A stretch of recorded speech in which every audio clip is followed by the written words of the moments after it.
Hi guys, it's me, the novice reader, and today I'm going to be talking through my first week on Booktube.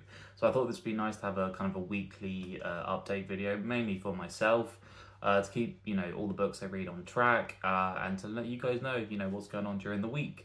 I probably titled this very dramatically, this video, something probably along the lines of "I'm too sick" or "I'm too ill to read," something along those lines. But the story for that, very quickly, is for the last month to 6 weeks I've been pretty ill. It started off about 6 weeks ago. I woke up very tired and very dizzy, and I thought I wasn't really sure what was going on, and it kind of lasted for a week, and then I got sicker. And that lasted for a few weeks, and then I got sicker again, and then I came back to normal. And long story short, I'm still not there. I still have this kind of nauseous feeling, which has made it very difficult to read. And that's actually kind of one of the reasons why I started this Booktube channel, was because I wanted to be able to talk about books, because I haven't had the ability to read anything for the last month to 6 weeks, and that's mainly because of feeling nauseous and feeling dizzy every time I read. So the update today is going to be great. I've got a few books here, so I have tried to read something, so I have some content, but I'm feeling a little bit better today, so I'm hoping as soon as this video is over and edited, I'm going to go back to reading. I'm really hoping that I can get back into it today, because I've missed it. I've missed it so much. And it's got me really down, because reading, as many of you probably agree, is one of our main hobbies. So it's it sucks when you can't participate in the thing that you love. Not going to get any more dramatic than that. I'll leave it at that. So yeah, I've been sick for the last 6 weeks. So here are the books that I've tried and attempted to read in the last month or so. So first we will go with No Country for Old Men by Cormac McCarthy. So if you saw my top 10, I really enjoyed Blood Meridian by the same author, so I thought I'd give this a go. It's also a very popular film that I've always wanted to watch, but I thought I'd read the source material before I watched the film. And the weird one with this is that I started to read this before I got ill. So I got to about, I'd say, about that much, just over 50%. And I was really enjoying it. I thought it was a story that had a lot of moving pieces and a lot of interesting characters. I think Llewellyn, who is the main character, I don't know if I'm saying that right, but he basically, the summary of the story is he basically finds a bunch of money in the desert after a drug deal goes bad, and he takes that money. And then basically there's a hitman that comes after him to, take the money back. And a lot of things happen throughout the story. It's violent, but I don't think it's violent for no reason. I think the violence isn't, I'm not going to say it's justified, but the violence within the story is, it's in the correct places. Again, I really enjoyed this book. The first 50% great, and then because I got ill, I was feeling very sick every time I read. I had to push myself through the last third of this book, because I just wanted to finish it. But because of the way Cormac McCarthy writes, without any sort of grammar, things can get a bit muddled, and when you're not feeling great and you're feeling dizzy and your eyes are kind of zooming in and out of these words, I didn't follow on to the end of whatever happened here. I have a vague remembrance, even though I finished less than a week ago. So this is probably one that's going to go back onto my pile to read in the future when I'm feeling up to it, and it's probably going to be that last, I wouldn't even say last third, I'd say last, I don't know, 20%, if that. So that's one I want to continue to read. But I did really enjoy this, and again, it's one of those lovely covers that matches the Blood Meridian and the Road. Don't have the Road, but that's on the plan to get. So yeah, that's the No Country for Old Men by Cormac McCarthy. Sorry. Yeah, I did enjoy this. Wish I read the ending while I wasn't so ill. The next book is, again, it's a bit of a sad one. So this is The Turn of the Screw by Henry James, but it's not just The Turn of the Screw, which is one of his famous books. It is a selection of books. So as you can see, there's about 8 stories, I believe.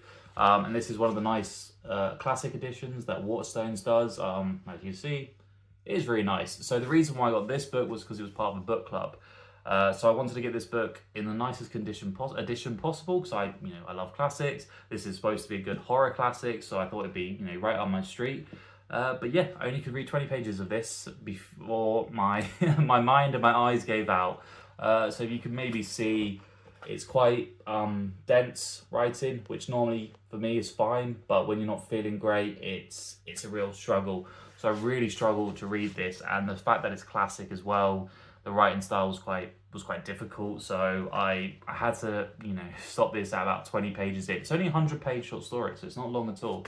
But I do want to come back to this. I actually have the book club tomorrow, which I'm going to have to wing that, and it just pretends that I read more than I actually have. But yeah, that's The Turn of the Screw by Henry James. This is a short story collection by this author.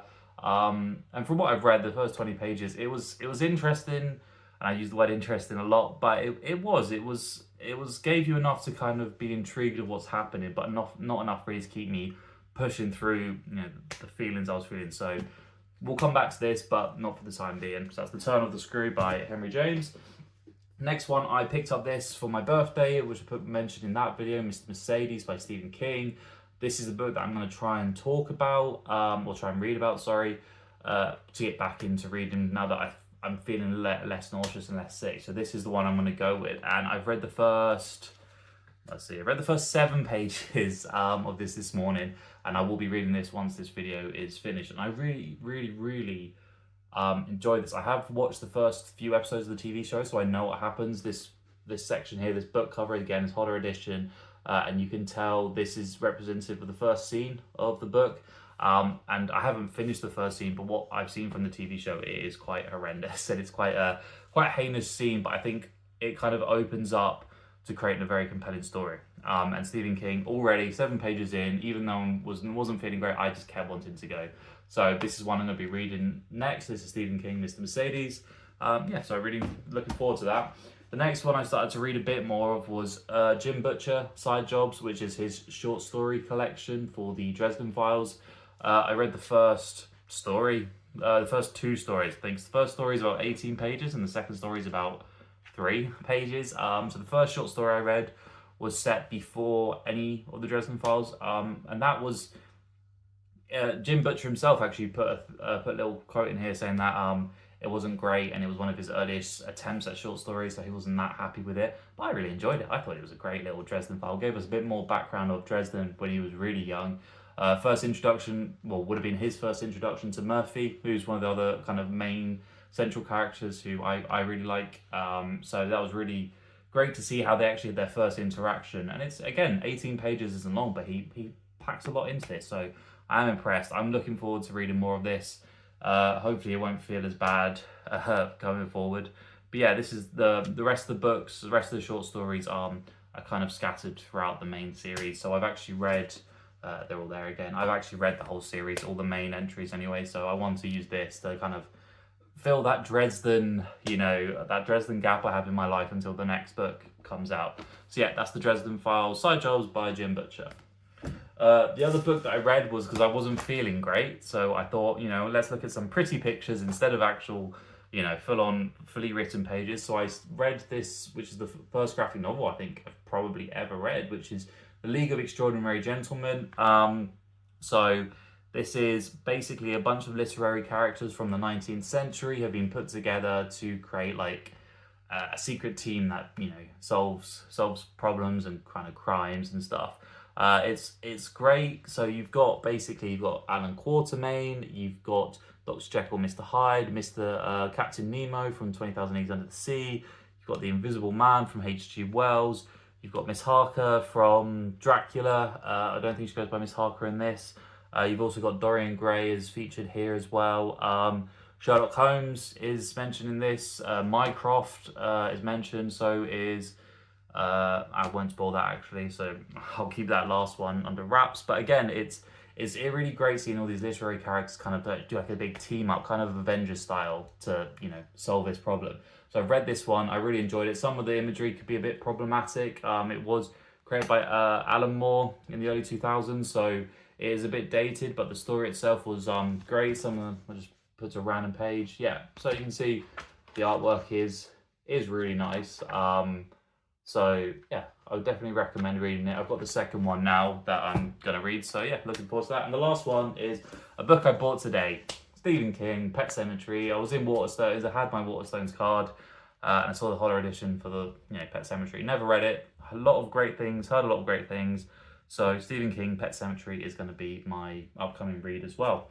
So that's kind of a quick whistle-stop tour. I really appreciate you watching for my kind of weekly roundup. I'm hoping that going forward I'm going to feel much better so I can actually read and actually have some proper content to talk through actual books, which would be nice for once. But yeah, thank you very much for watching my weekly wrap-up, and yeah, I hope to catch you soon. Thank you very much. Bye.